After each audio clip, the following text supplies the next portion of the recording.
Today is September 18th, 2015. My name is Joe Todd. This is an interview with Colin Jackson in Claremore, Oklahoma. Sir, where were you born? Vera, Oklahoma, 1929.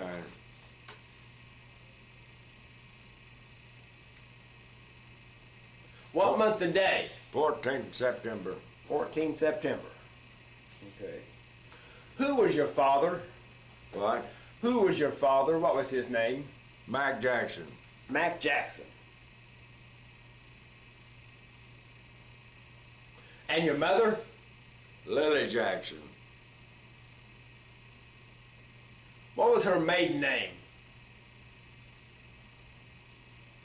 Kaiser. My mother? Yes. Kaiser. Kaiser. Used to be one of our kin folks in here. Died in here. Yeah. Did you go through school in Vera? Yeah. What year did you graduate? I did. I never finished school. I went to school even in the service, but I never did complete it. Okay. Okay. So we went through when I went out of basic training. That's when they put the second infantry division back in Fort Lewis, Washington, and that's where I was in. Okay.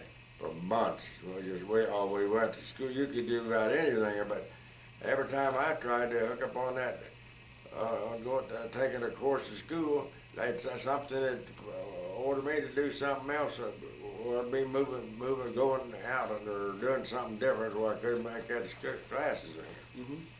So I never did finish it. Did you live in Vera or you live on a farm? I was born in Vera and lived on a farm 4 miles east of Vera. Okay. What chores did you do on the farm? About every damn thing you think of. Gather eggs, to milk cows. Well, we didn't sell no milk. We helped people that didn't have milk cows with milk. And Dad fed out a lot of baby pigs that he bought he went every day to sale them, bought them to pour anything and feed them out, have milk, feed them. And What crops did you raise on the farm? corn mostly. Corn. Okay. Sometimes some high gear. But most of it was all corn. And we didn't sell no corn. We used everything to feed the cattle that he bought all the time.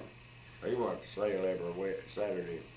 Did you plow with a tractor or horses or mules? No, we never had a tractor. We never owned a tractor. My older brother bought one, and I was going to take it and use drag some lugs with it. And I got it hooked on one of them logs that had been moving. We had one horse could pull more than that tractor could. It was a good little John Deere tractor, but it wasn't big enough to pull that log. Did you have horses or mules to plow with? Horses. Horses. But Dad bought 2 mules. One of them drowned, and the other one went to the rendering plant. Dad said he'd live 100 years just to kill somebody. He kicked Dad just before when they loaded him to take him to sale. So we had saddle horses. And, Yeah. What was the name of your plow horses? I couldn't tell you. Yeah. Mm-hmm. I should. We had one team that made some long trips on. But I can't remember. I can't remember the name. Do you remember when the Japanese bombed Pearl Harbor? What? Do you remember when the Japanese bombed Pearl Harbor? December 7th, 1941. Oh, yeah. What do you think about that? No, I don't know. There's so many things happened in the past that it seemed like the Japanese people is awful nice now. I've been around them a lot. Mm-hmm. After the war started, did you help with the scrap metal drives? Oh, I what? Did you help with the scrap metal drives in school during the war? You know, they collected scrap metal. Oh, well, it didn't have nothing to do with school. But did you help collect scrap metal for the war effort? I don't quite understand. You know, people went around and gathered scrap metal For what? for the war effort. You know, they collected all the scrap metal and turned it in. Well, if we did, I don't remember us doing that. Okay. Later on in years, I used to be doing a house, remodel a house. Somebody and had a lot of junk. It was a place they bought new, and it was just junk piles. Yeah. All that off the dump, sell it. Do you remember VJ Day when the war ended? When? Do you remember VJ Day when the war ended? That was August 1945. Oh yeah. Yeah, I can remember. I had two cousins killed, and I had two brothers in there, and one of them got wounded in the hand, and the other one got wounded on. Now, did you enlist or were you drafted? I was drafted from Colorado, but they sent me back to Vera to Tulsa to transfer me. Get me hooked up with everything. Yeah. Then Fort Lewis, Washington. When were you drafted? When were you drafted?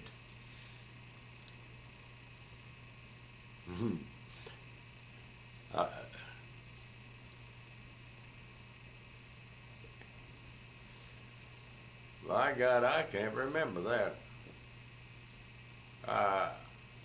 I think I was 20 years old when I was drafted.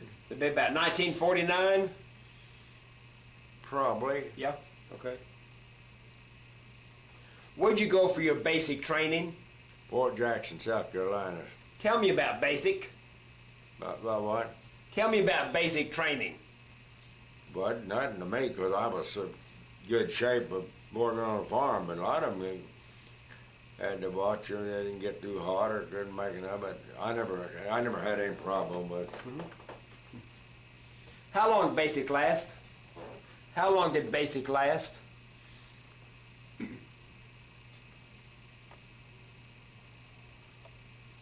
My God, I'm not too sure about that. That's something I haven't even thought about. I should know. I just sure don't know. Okay. So from Fort Jackson, where'd you go? They sent us to Fort Lewis, Washington. And that's where there was no second infantry division. That's when we built it back up. And it was to a complete division. And I stayed there for a long time. We took everything from load freight cars to about anything you can think of. And all kinds of training. And they even had a amphibious landing in Hawaii. In part of the training, I didn't get to go. They kept some of us there for bodyguards and their dependents, and then I went from there. I went to Okinawa. And everybody's bragging on me being smart enough to move to Okinawa to start that Korean War. And about the next morning, someone one day come up there and tell me bagging baggage. You pick you up in the morning and flying to Okinawa. Tell me about the trip to Okinawa. About what? Tell me about the trip to Okinawa. Well, the trip to it was not nothing to get into Okinawa. They flew me in there. Oh, that you flew to Okinawa. Yeah, from Okinawa, Korea. They flew us in that path. And we got there. They dumped us off down in the south part of town and told us to catch any ride that had second infantry divisions on it. Now, from Fort Lewis to Okinawa, did you go by ship? From Fort Lewis to Okinawa.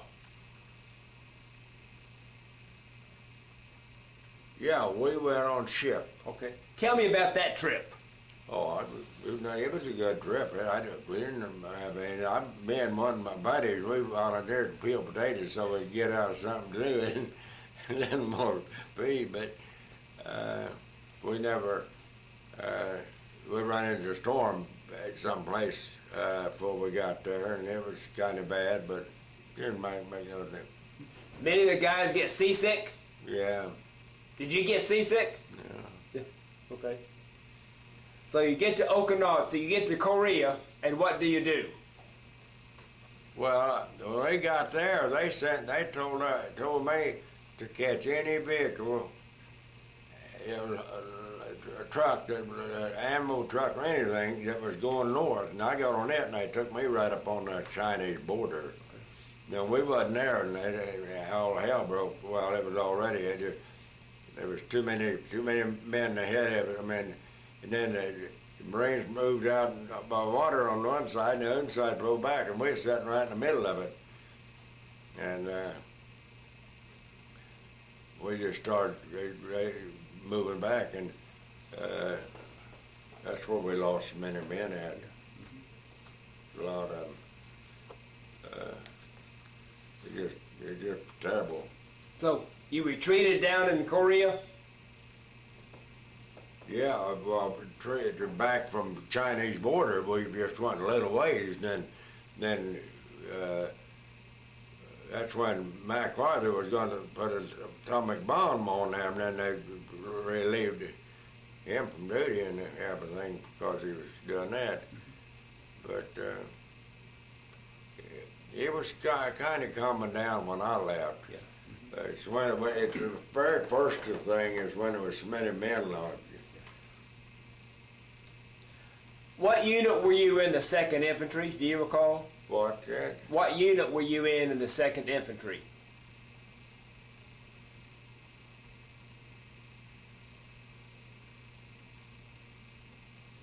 I believe it was C Company 38. I'm not too sure about that. I got papers on it, showed it, but my damn stuff's all down in daughter's house in Georgia. Okay. What do you remember most about Korea? About going up north on the Chinese border and losing so many men, and it was a pretty terrible thing. Then we didn't have no ammunition, we didn't have no nothing. And transportation, half of it wouldn't run. And that's when we were trying to get back. And there was a warrant officer, there was an officer there, a lieutenant said, there was about probably 8 of us. And he said, well, everybody's on their own. And I said, they are, I'm gonna head to the top of that mountain up there. And one guy wanted to go with me, and we come that mountain and we walked our way back to the better territory. Was that near the Chosen Reservoir? What? Was that near the Chosen Reservoir? You recall that? Reservoir? The Chosen Reservoir, the Chosen Few? Well, I don't quite understand that part. But we made it back. We was 4 days and nights getting men that, when we run into a Korean carrying a baby, and they went with it, and it took us 4 days and nights to walk back to get out of enemy territory. How'd you escape the enemy those 4 days? Nobody knows. Yeah. It was a rocket hit right in a little old tent we was putting wounded in. Hit in that tent and didn't go up. I was the only one in there. We skidded right straight through that thing. How far south did you go? South. When you came back down south, how far did you go in those 4 days? Do you recall? Well, I don't quite understand. Whenever you left the Chinese border, how far did you go? South? Yeah. Oh, we went plumb back down to the South Korean property. Okay. We didn't even try to slow down. Just every way we could get there. And but there was lots of men killed, and there was a lot of them buried up there that never did come out. And there was we didn't have nothing to eat or no ammunition, nothing. They dropped it after it was made, cookies made with fish oil. And I told Lieutenant, I said, order guy, if I didn't get in trouble, I'd just kill some of this livestock around there, there's cows and them. He said, kill anything you can eat. And I killed a cow, a calf, and a hog. Then the military drug me a deer down there, cleaned them. And there was a major come up there from down in American major, but he was from the South Carolina Army down in the South. He fired me to the lowest enlisted man. Why? For killing that game. Well, you had to eat, didn't you?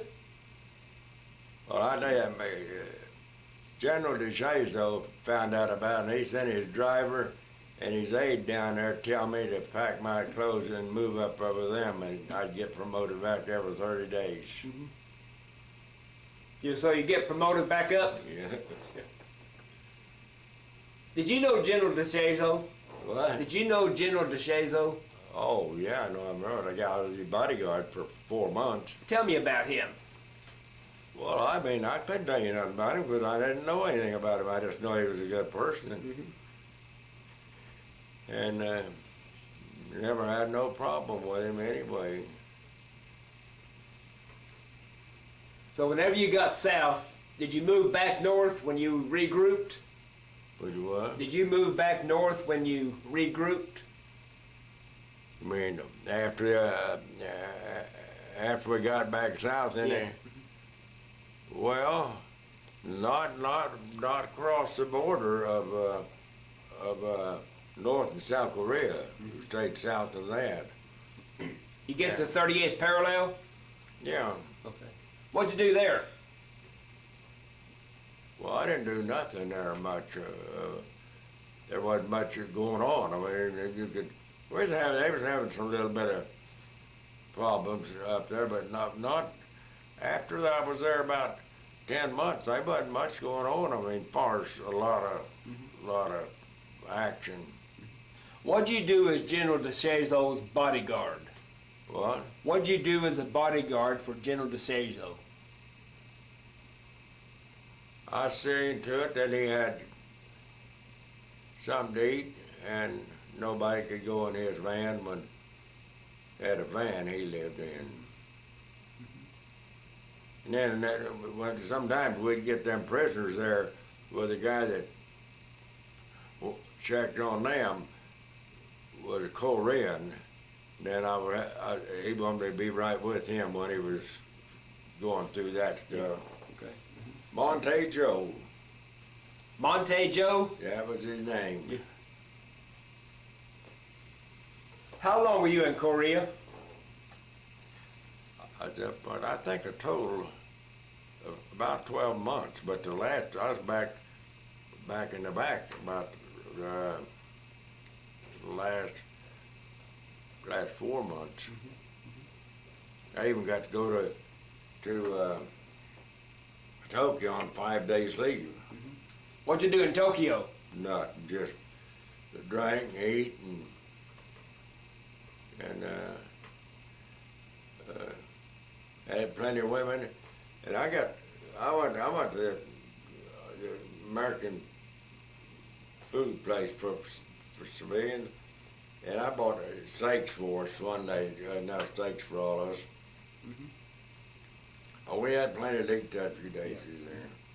And I took 2 cases of whiskey basket and asked me if I could haul it on there. Said if you can just cover up the picture of what it is. And then 2 cases would go in that one of them big double bags. And I hauled them in there. I had plenty of help on that stuff. I can't give it all away except I kept one bottle for myself. And they drank theirs. People begged me for that one bottle. I said, I'm going to keep some of this. I might want to drink out of it or give somebody a drink. What's your most vivid memory of Korea?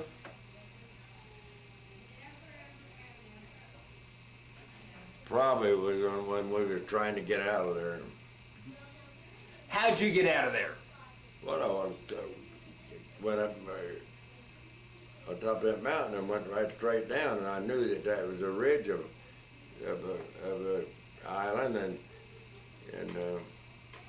but it was pretty touchy. But we and then that Korean with a baby, he went in and got us something to eat one time. He went into a place, got something. What was the reaction of the local people to you? What? What was the reaction of the Koreans to you in South Korea? You mean the Korean people? Yeah. I didn't see nothing wrong with the Korean people.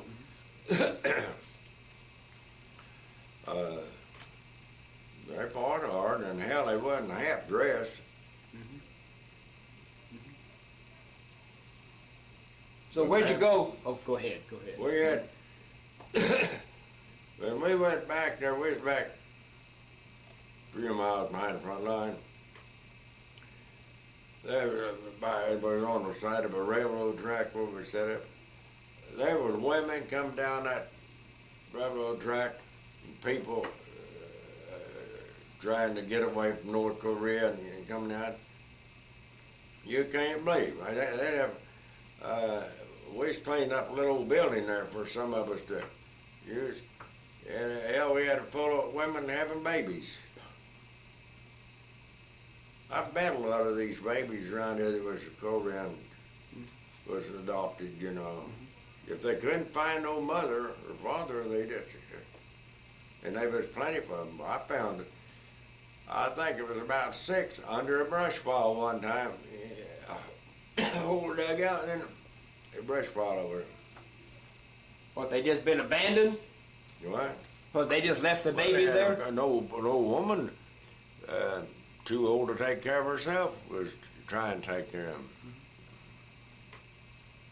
Oh, yeah, it was bad.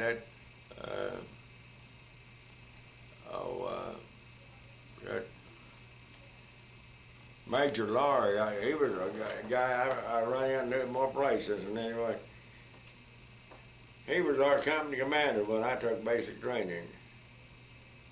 And I run into him again. Then when I got to Korea, I run into him again up there. Major Laurie. Major Laurie. When you left Korea, where'd you go? Well, I came back to Oklahoma. Were you discharged? Well, no, I spent some time. I was going to make it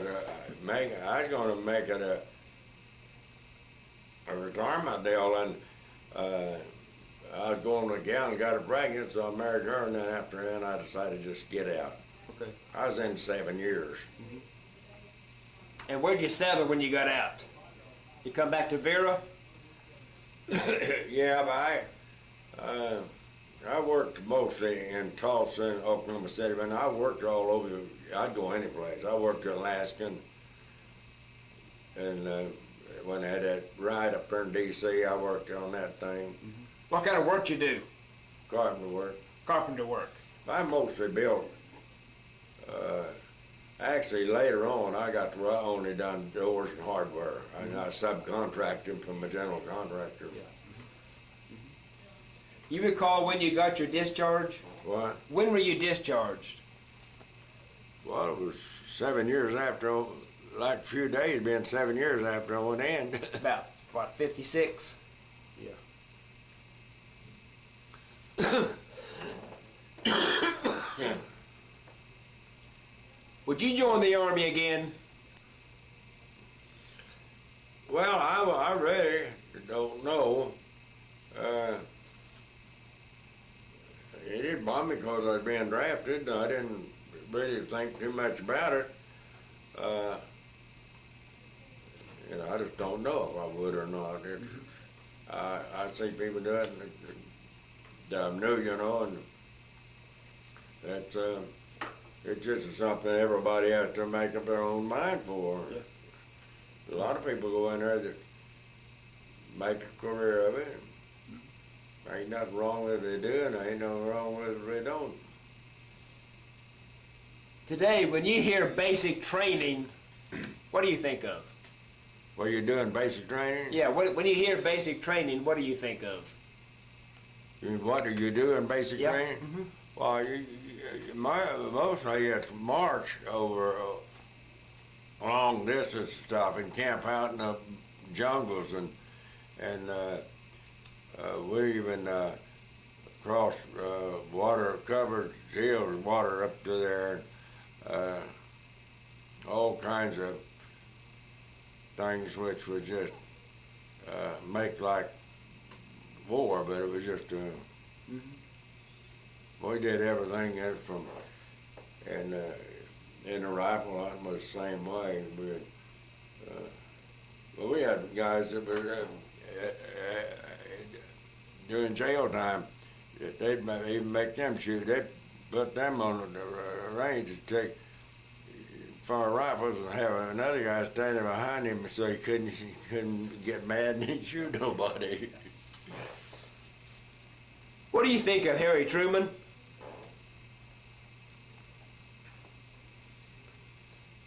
I don't think he was too smart.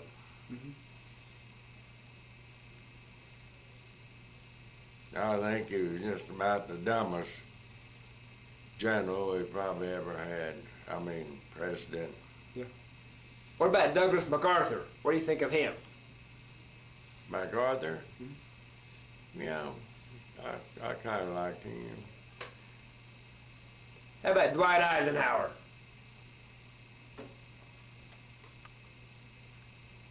I still I can't remember that much about him really far back. Well, actually, I really don't pay much attention to him even now. Yeah. I don't even know. Somebody asked me, who'd you like? Well, I don't know. I don't really know who I'd like right now. I couldn't go pick a president. When you hear Korea, what do you think of? Do I? When you hear the word Korea, what do you think of? Oh, it don't just bother me. It makes me think of a lot of things I experienced down there with it, and the people I've met a lot of Korean people back here since then. And I told one lady that cuts my hair, she's a barber. I told her sometimes I kind of think about I'd like to go back over to Korea, and she said, "You don't want to go back over there." How do you want to be remembered? Well, I don't personally care. I don't. No. You're dead and gone. That's the reason it's hard for me to. At my age, I went through so much more than most people that's not even living. That my barrel putt is paid for, and when I die, I'm gone. I don't have to. What little I got left, by the time the kids get through it, I won't have no money much to mess with it. Anything else you want to talk about? What? Anything else you want to talk about? Not really. But I enjoyed the service and basic training. I enjoyed that, and I enjoyed all that extra training we was getting, like loading them boxcars and stuff. 3 men loaded them, and we had our down. They'd get you down to where you could load them. You could load them ready to fly out in 10 minutes. Now, where was this? Where'd you load boxcars? What? Where were you loading boxcars? Anytime, wartime, any kind of ammunition or whatever goes. This in Korea? Whatever, any war. Yeah. It was any war. It was to load them, and Yeah. I think it was 12 minutes. Was this in Korea? No, this was in Fort Lewis, Oh, Washington. Fort Lewis, Washington. That's all we had was advanced training for. Yeah, yeah. You know. What type of advanced training did you have at Fort Lewis? Well, I'd say, of course, About all I ever had was in Fort Lewis, Washington, and I was there a long time. Yeah. How long were you there? Do you recall? Couldn't tell you. You recall the ship you were on going to Okinawa? What? Do you recall the ship you were on going to Okinawa? Yeah, we, I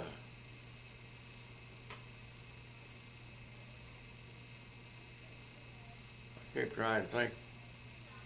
Oh, I took the ship twice. I took the ship to Okinawa, and I took that ship to Germany. Oh, when'd you go to Germany? I went back and served, I think, 30 months in Germany. What'd you do in Germany? I was going to be a bodyguard, but they didn't have a place for me, and they let me be assistant manager to the NCO club, and they gave me $140 a month for it. Where in Germany? Huh? Where in Germany? In Germany. Where? Landstuhl, Germany. Landstuhl? You know, I heard about that place, man. I forget now how big they said that hospital was. Man, it's... Yeah, see, they took care of VA stuff, and I have one daughter who was born over there. Now, when'd you go to Germany?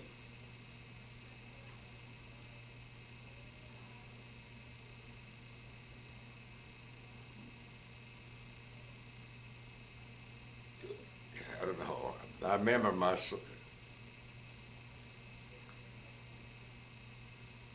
I can't remember. It was when my son was after he was born. I don't remember when I went to Germany. But it was after Korea, though. Oh, yeah. Yeah. What'd you think of Germany? What'd you think of Germany? What do you think of Germany, the German people? Oh, of course, I made that extra money. It wasn't much, but $140 quite a bit. Yep. Mostly all I done in the club was, once in a while I'd help them in there if they really got covered up, but it was buying the booze and the food for it. And that was the main job I had. And every once in a while they'd give me a day off so I could go someplace, or a day or two. But most generally I worked 7 days a week in there. That's the NCO club? Yeah. Yeah. Well, anything else you want to talk about? I don't know of anything. Well, this is a very good interview. What? This is a very good interview. I want to thank you for your service and thank you for the interview. And again... Well, that thing on that there, I don't know exactly, but I know what I was told. That the government has a lot of bullshit they use sometimes. If it's gonna benefit them or somebody else, and that's exactly what they was doing in Korea, saying that they said I was fighting somebody is why I got reduced, and I never had a fight with no company. It was because I killed that. Yep. And was. You said you were out of ammunition in Korea? Oh yeah, we didn't have nothing. Why were you out of ammunition? Well, hell, they couldn't get it to us. Is that when the Chinese came across? I sat right in one place with several people and see them. That's when they was mixing the black with the whites. Yeah. They had a black battalion, artillery battalion. It had all that heavy equipment stuff, and they killed every one of them guys. It was in that outfit, and we watched part of it, but we didn't have no ammunition. There wasn't nothing we could do. We sat back and hope they didn't come on at us, and we was in seeing distance. Was that the Chinese that came over? It's probably Chinese and North Koreans. Yeah. Okay. Well, again, I want to thank you for your service and thank you for the interview. Well, that's all I know. I know a lot more about it. I don't hear anything. And I don't have nothing now. I used to go through my old pictures, and I got a lot of pictures taken over there. And daughter took all of them with her down to Georgia, so I don't have that. And don't even have my discharge papers. Birth certificate papers. Well, again, my name is Joe Todd. This has been an interview with Colin Jackson in Claremore, Oklahoma, and the date today is September 18th, 2015. Thank you. You're welcome.